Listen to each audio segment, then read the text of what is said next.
Welcome back to the Eternal Ruins. In this entry, I will speak of demons, what they are, why you should fear them, and how to protect yourself from them. In your time wandering the Eternal Ruins, you will inevitably encounter a demon. You must ready yourself, as demons are the most prominent danger of the ruins. They are beings of emptiness that cause suffering in order to feed and gain power. They always require more and are never sated. If they cannot stay full, then they will grow weak. However, a demon that can continue to feast will grow powerful indeed. Demons can be found all over the ruins, stalking the ancient halls for prey. All demons work alone. Their hunger does not allow them to coexist, as sharing is not an option. I believe that each demon has a territory for hunting in, that they try to constantly expand. There do seem to be rivalries among demons, and I've even heard of them fighting over prey. When they are done hunting, they return to their sanctum to feed and rest. They have to sleep to increase in power. These sanctums are often dark and airy spaces. You might see the floor covered in broken pottery and filth from one of its feasts. Some demons even dare to make their sanctums in the forgotten shrines of faded spirits. Demons cannot physically harm us, but we must beware. They can cause great damage to the mind and the soul that will leave us wishing for death. We can sense their presence long before we see them. The shadows might seem darker, the air more chill. Whispers and upsetting glimpses of images fill the mind. You'll have to learn to see the signs if you wish to survive. Their unnatural forms vary widely and can be difficult to comprehend. Demons are otherworldly, but seem to require a physical vessel to inhabit the ruins. This shell is often made from matter found from their surroundings, such as cloth, moss, roots, or pottery. They do not follow the same rules as us. Demons can distort their size and shape at will, and they can walk, crawl, or even float through the ruins. A very foolish wanderer might attempt to fight a demon. While their physical vessel can be damaged or broken, the demon cannot. Our weapons do not seem to truly affect them, like hacking at water. The demon can easily use its power to reform its shell.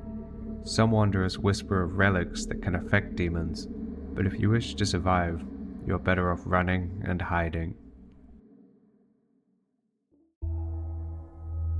If you are very unlucky, you may fall prey to a demon. Their attacks are subtle and insidious. You might become cold, drained, and filled with a sense of dread. Memories of past failures might play before your very eyes, swelled by the demon. Vivid nightmares might become reality around you, distorting and bending. The mind can only take so much, and eventually a wanderer will be brought to despair. When a demon brings a wanderer to despair, their mind is broken and their soul is laid bare. This is when the demon feasts. After feasting, a demon will sometimes leave a curse, embedded deep in the soul to take root. I think that this curse acts like a parasite and allows them to constantly drain a wanderer for power. The outward effects of the curse seem to vary, perhaps depending on the nature of the demon. I have met wanderers who have fallen to despair, and it is a sorry sight. They struggle with lingering nightmares and feelings of shame and guilt. They are hollow shells, consumed by hopelessness and anguish, their sense of identity eroded. Though in time they can recover, they are never truly the same. After a wanderer has fallen to despair, a shrewd demon might decide to forego their feast and instead choose to bind their prey. Binding is a traumatic process that ensnares the wanderer to the demon as a keeper. They seem to lose their sense of self and desire only to please their master.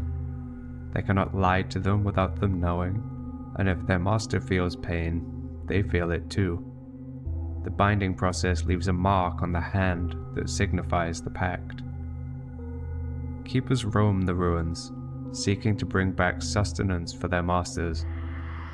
This can involve the drudgery of collecting doulots in jars and bringing them back to the sanctum, or finding and luring wanderers for their master to feast on. Keepers can also be given some of their master's power to help them. I can only imagine that if one keeper would encounter another, that they would fight in their master's names. If you wish to protect yourself from these foul beings, then heed my words. First of all, you must learn to see the signs of a demon, so that you may avoid them entirely. Learn their territory and do not set foot there. Next, you must never stray too far from a spirit shrine, lest you have nowhere to run to. If you can, build favor with powerful spirits and seek their protection. One might even seek relics to help fight off a demon attack. Some hold to wearing masks supposedly crafted from a demon's shell, said to help avoid a demon's notice. I do not believe in these myself, for I've never heard of a demon dying. I personally hold to the belief of strengthening the mind. I try to cultivate an inner strength through a series of mental routines so that I might resist falling to despair. If you have the opportunity, then traveling with a fellow wanderer might offer you solidarity in times of peril. However, you must be careful. Always check the hands of any wanderer who wishes you to follow them, for they might be keepers to a demon. And if all of this fails, and you find yourself standing before a demon, flee. Flee and do not look back, and when your legs will carry you no more, hide. Hide yourself away until the shadows lighten and the chill air warms. When the dread fades, then you may continue your wandering.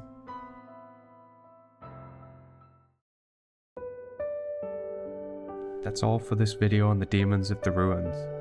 I've had a lot of people wonder why demons should be scary if they can't physically harm you, and I hope this video made clear why they are a threat. If you liked the video or have any questions, please let me know in the comments, and consider following if you aren't already. We also have a Discord if you want to discuss the Eternal Ruins with our growing community. You can also support the Eternal Ruins on Patreon, where I post weekly lore pages like these. These lore pages are extra little nuggets of lore documenting specific encounters. They'll never contain anything vital to understanding the ruins though. I'm hoping in a few years it'll be a big library that you can get lost reading through. Thank you to everyone who has become a patron so far. Until next time.